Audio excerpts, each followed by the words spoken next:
I'm really sorry if this camera that I've mounted on my wing mirror is vibrating too much.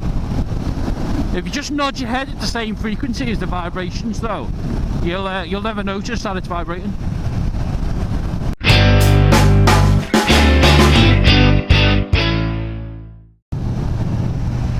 Hello again. I've just filmed a video when I was really angry, so if I come across really angry in this video, I won't be showing you. So I've counted to 10, I've calmed down a little bit.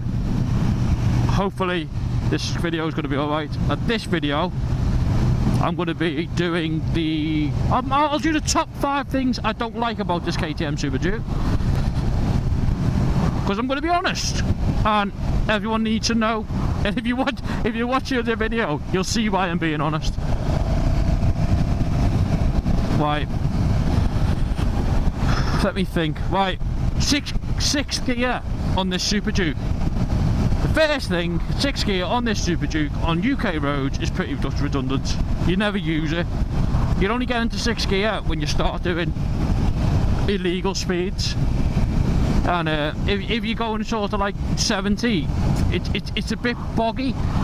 The engine, because it's so good, will pull you through, but it's just a bit boggy. You feel a bit bogged down. So 6 gear on the Superduke, on the 2017 Superduke, is pretty much redundant. You don't use it. Another thing what I don't like, number 2 on my list of things I don't like about the Superduke, is basically this cruise control button. I don't know if you can see that, how much of the thing. I'll try and move my head down so hopefully you'll see it all. The cruise control works well. It's just that this button seems to be a bit small, a bit finicky. And I think, to be honest with you, I think it's going to break at some point. I mean, there's no signs of it. It feels solid at the minute, but it's only a little cheap plasticky thing, and I think that I just get the feeling it's not going to last very long. So yeah, number two thing I don't like about the Superduke is the cruise control. Number 3, the third thing I don't like about the Superduke, and this could be changed, I know it can be changed, you know, it's not really an issue that much, is the mirrors. I don't like the mirrors, although I've said this before in a previous video, although the mirrors are very good and you can see behind you and they don't really vibrate too much, even though this mirror seems to be vibrating a bit more today because I've got the camera on there.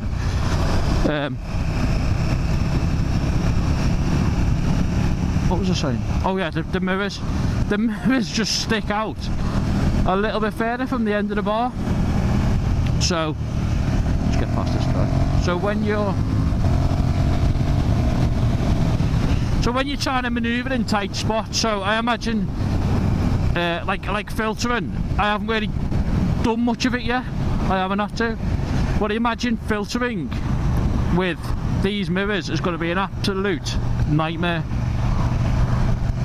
So yeah, the mirrors I'm not a fan of, but again, you can change them, that's just something to change. So that's my third thing I don't like about the 2017 Superduke. Fourth thing I don't like about the 2017 Superduke, it's not so much the Superduke, it's KTM. It's basically everything's installed on the Superduke, like the quick shifter and that, but basically to download a code, a program, or you know, just to unlock it, something, they're charging hundreds of pounds. And it's just ridiculous. All the equipment is already there on the bike. Why are you charging people to basically just unlock something what's already on the bike?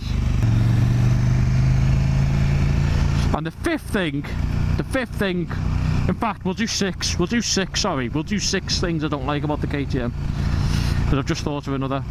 The fifth thing I don't like about the KTM is the fuel gauge. This fuel gauge, in fact we'll do 7 because I've thought of another thing. The fuel gauge is very easy to see, but when you sort of get down to the last 3 bars of fuel, it'll jump up and down constantly as it's sort of trying to find the level of the fuel. And that's fair enough, that's okay. But what the annoying thing is, it comes up with a low fuel warning light. And it completely takes over your screen. So, if it's happening constantly, you can get this low fuel warning light, cancel the warning, and then straight away it's back on again and takes over your screen again. The next thing, what is quite annoying about the Superduke, is it's got the LCD dash, and it's a lovely dash, and it's really easy to see.